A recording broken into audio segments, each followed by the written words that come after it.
Have you heard of a flower called sweet peas? Well, that's all these here. And they'll be taken away soon and replaced with something new. They always have new designs. On our left here is the train, the JA1274, the last steam locomotive made here in Dunedin, in Hillside Workshop. And that was a mainline freight and passenger service train. That was a motorbike. You can go for rides on that. Oh, good. I think Interesting. I think it's $95 for whatever it is. He's on your side, it's alright. He's bigger than you.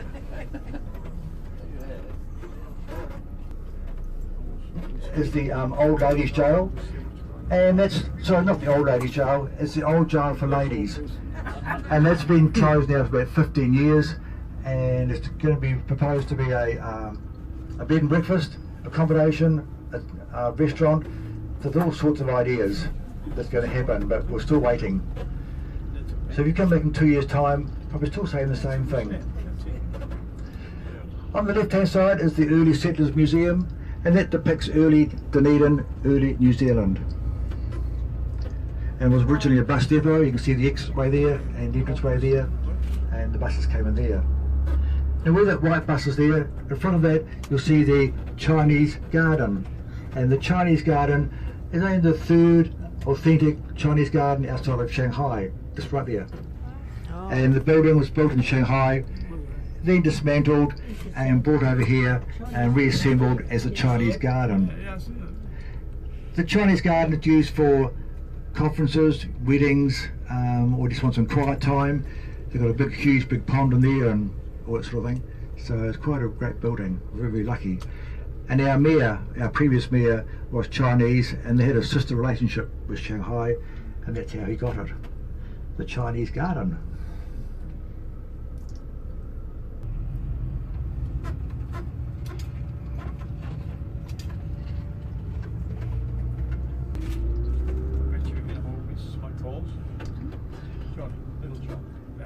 Now these buildings here are all from the Gold Rush era, over 150 years old, but of note is the building with the fire escapes outside, and that was originally, when built, the tallest building in New Zealand when it was built.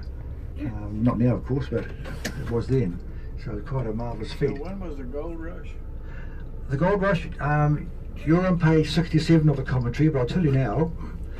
The Gold Rush started in the 1860s, and we'll come past this way again and we'll tell you about the Gold Rush then. Oh, okay. Yep, so definitely won't miss out. Yeah. The building there has been used for an American facade for gangster movies, because it looks like an American building, and they blocked the car off. They've got all these old cars that come around, and yeah, it's quite a, I mean it's only done twice, but it's still quite a thing to see.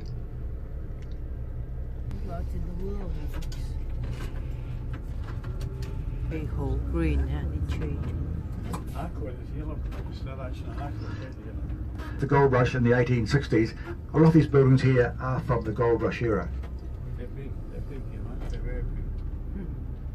They got the whole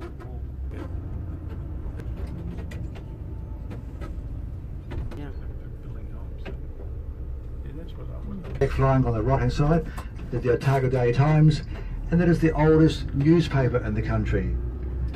Been going for some 150 years, and it still produces a daily newspaper, the Otago Daily Times.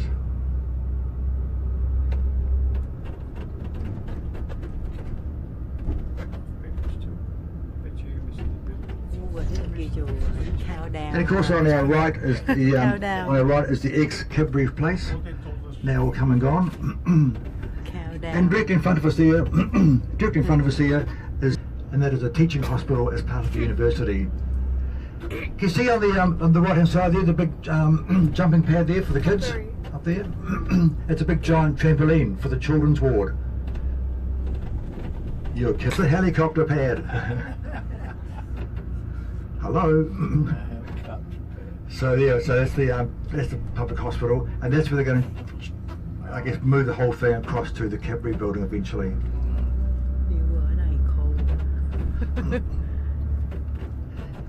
Do you know something? The man that invented these red cones, I'm sure has made a fortune because they're everywhere. The what? Those red cones. Oh. We seem to have them everywhere today. Now we're just we're just a couple of minutes away from the museum. We've done well, 12:30, and we're due back, please, on the coach at 2 o'clock. Okay, this is all part of their buildings here, and they have various, I guess, aspects to it. That's the Maori Cultural Centre here. This is the new research building here. Caps, the red caps, orange caps. And of course, if you were a student in Dunedin, the Captain Cook Hotel is a famous hotel used by all the Scarfies, and it had a change of ownership, and it's now more upmarket, much to the students' disgust. But it was quite a haunt for the students, the Captain Cook Hotel.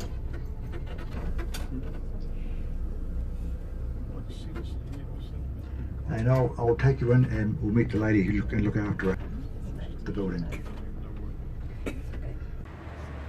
Very nice garden, and we stop here for lunch. Beautiful. And that's all my 2 mates.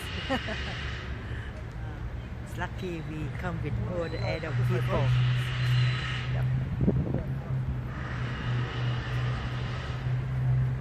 This is why they call green garden. Oh, green. Very green.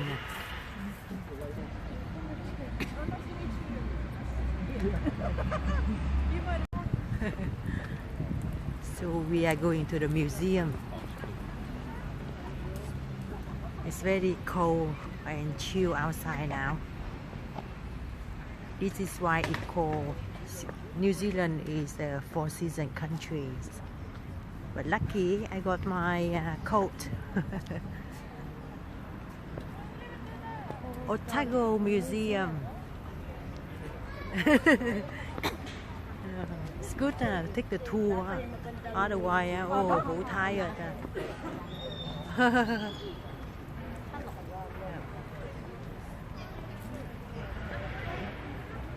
Otago Museum.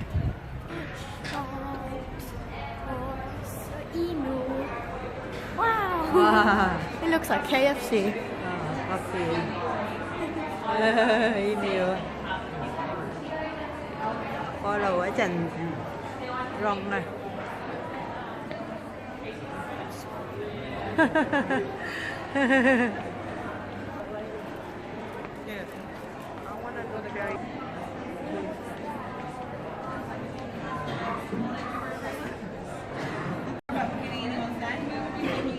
Today. So what we're going to do is split you into 2 roughly even groups, and then we'll be heading on up. I will be taking my group up to the very top of the museum, the Southern Southern People Gallery, and we'll be starting there. With fish. You're with a fish. Ooh.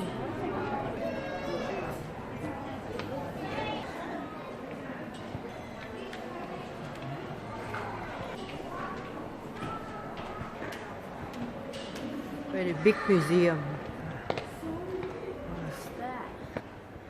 So you are more than welcome to take photographs in our galleries. I will just ask, downstairs in the Tangi Te Whenua Gallery, please don't use video. So the Polynesian first arrived in this area around 750 years ago. And so up above you here you'll see the sky as we believe it looked at the point that they arrived. Now probably the most important thing up here is right above us. You might see 5 stars there in sort of a kite shape. So that is Mahu Tonga, the Southern Cross. It is just up there. Oh, yeah. And then we have another 2 stars that are pointing roughly towards it at the side. So if you've got those 2, you can always find true south. So you basically just need to hold your hands to the edges of them and bring them together. It's a really good quick way. Alrighty, so that was one of the most important constellations for navigators. So they would use the rising and setting sun, the constellations above them in the sky, and then the currents to find their way to new lands or the places that they already knew of. But when they arrived here, They found a land that was unlike anything that they'd experienced before, so it was a lot bigger than any of their tropical islands. It was also a lot colder, so it was very temperate compared to their tropical experiences. So we had very, very marked seasons. Too bad, they could still grow a lot of the plants that they grew in the Pacific Islands, so you could grow taro and yam and kumara. But once you get as far south as the Banks Peninsula, which is about even with Christchurch, it doesn't look like it would keep you very dry, but it does.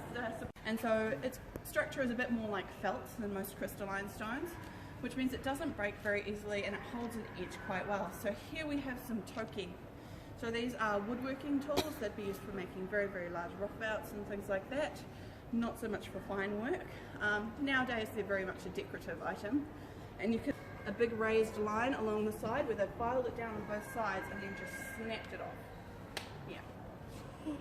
But so in 1861, workable amounts of gold were found by a gentleman named Gabriel Reed at a place that is now named after him called Gabriel's Gully.